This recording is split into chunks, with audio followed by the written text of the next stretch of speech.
ចំណុចនេះគឺនិយាយអំពីទង្វើអេស្ទែឬក៏យើងអាចនិយាយបានថាជាប្រតិកម្មសំយោគអេស្ទែអញ្ចឹងដើម្បីទទួលបានអេស្ទែគេអាចទង្វើវាឬក៏សំយោគវាចេញពីប្រតិកម្ម3ធំធំដោយបងប្អូនបានឃើញនៅលើក្តារខៀននេះដែលប្រតិកម្មទី1យើងហៅថាជាប្រតិកម្មអេស្ទែកម្មមានន័យថាជាប្រតិកម្មរវាងអាស៊ីតកាបុកស៊ីលិកនិងអាល់កុលដំណើរការនៃប្រតិកម្មបងប្អូនឃើញរូប highlight ជាពណ៌ first ដើម្បីឲ្យបងប្អូនងាយយល់ពីការកាត់ផ្ដាច់និងភ្ជាប់របស់សមាសធាតុនេះដើម្បីកកើតទៅជាអេស្ទែអញ្ចឹងប្រតិកម្មអេស្ទែកម្មមានន័យថានៅពេលប្រតិកម្មអាស៊ីតកាបុកស៊ីលិកវាបានផ្ដាច់បង្គំ OH របស់វាហើយទៅភ្ជាប់ជាមួយឬក៏ទៅចាប់ជាមួយនឹងH របស់អាល់កុលបង្កើតបានជាម៉ូលេគុលទឹកហើយបង្គំដែលនៅសល់ឬក៏បណ្ដុំដែលនៅសល់ ArCO ទៅភ្ជាប់ជាមួយ OR' បង្កើតបានទៅជាអេស្ទែនេះគឺជាសមីការទង្វើអេស្ទែចំណុចទី1ឈានចូលទៅចំណុចទី2គឺនិយាយអំពីប្រតិកម្មរវាងអាស៊ីលក្លូរូនិងអាល់កុលដែលអាស៊ីលក្លូរូនោះគឺវាមានរូបមន្តទូទៅ ArCOCl ហើយ first ខ្មៅដែលរូប highlight គឺជាផ្នែកដែលផ្ដាច់ចេញនៅពេលដែលវាប្រតិកម្មចឹងវាទៅចាប់មួយHរបស់អាល់កុលបានទៅជា HCl ហើយផ្នែកដែលនៅសល់ភ្ជាប់គ្នាបង្កើតបានទៅជាអេស្ទែនិងប្រតិកម្មទី3ចុងក្រោយដែលយើងមិនទាន់សូវឃើញចេញនៅក្នុងលំហាត់ប្រឡងពីខាងលើធ្លាប់ចេញហើយចឹងប្រតិកម្មទី3នេះគឺជាប្រតិកម្មរវាងអានីត្រិតអាស៊ីត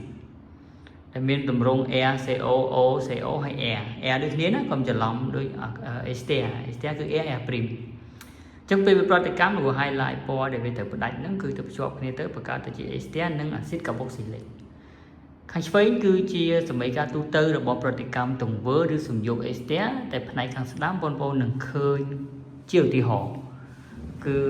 ចំណុចទី1ជាឧទាហរណ៍ឆ្លើយតបនឹងប្រតិកម្មអេស្ទែកម្មគឺយើងយកអាស៊ីតកាបុកស៊ីលិកម្យ៉ាងដែលមានកាបូន3គឺអាស៊ីតប្រូប៉ាណូអិចទៅប្រតិកម្មជាមួយនឹងអាល់កុលម្យ៉ាងដែលមានកាបូន1គឺមេតាណុលឬក៏យើងហៅថាមេទីលអាល់កុលអញ្ចឹងវានឹងបង្កើតទៅជាអេស្ទែម្យ៉ាងឈ្មោះថាមេទីលប្រូប៉ាណូអាតហើយនិងម៉ូលេគុលទឹកដែលឡែកប្រតិកម្មទី2ដែលឆ្លើយតបនឹងប្រតិកម្មនៅចំណុចអាស៊ីលក្លូរូនោះគឺគេយកអាស៊ីលក្លូរូដែលមានកាបូន3មានឈ្មោះថាប្រូប៉ាណូអ៊ីលក្លូរូទៅប្រតិកម្មជាមួយនឹងអាល់កុលម្យ៉ាងគឺដែលមានកាបូន2ហៅថាអេតាណុលឬក៏អេទីលអាល់កុលបង្កើតបានទៅជាអេស្ទែអេទីលប្រូប៉ាណូអាតនិង HCl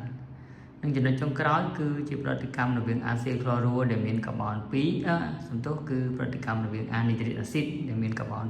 2យើងហៅថាអានីត្រិតអេតាណូអិចឬក៏អានីត្រិតអាសេតិកប្រតិកម្មជាមួយអាល់កុលម្យ៉ាងគឺប្រូប៉ាន 2 អុលឬក៏អាចហៅថាអ៊ីសូប្រូពីលអាល់កុលវាបង្កើតបានទៅជាអេស្ទែអ៊ីសូប្រូពីលហើយអាសេតានិងអាស៊ីតកាបុកស៊ីលិកដែលកកើតនោះគឺជាអាស៊ីតអេតាណូអិចឬអាស៊ីតអាសេតិកអញ្ចឹងសង្ខេបមកវិញដើម្បីទង្វើអេស្ទែបងប្អូនត្រូវដឹងថាវាមានប្រតិកម្ម3ហើយនៅពេលប្រឡងបងប្អូនអាចជួបគេឲ្យជាសមីការមកឲ្យយើងសរសេរគឺឲ្យអង្គធាតុ protocol នេះជារូបមន្តតែម្ដងឬក៏ឲ្យជាឈ្មោះបើគេឲ្យរូបមន្តមកអានឹងប្រហែលមិនសូវអីទេតែបើគេឲ្យជាឈ្មោះយើងត្រូវទៅរករូបមន្តហើយ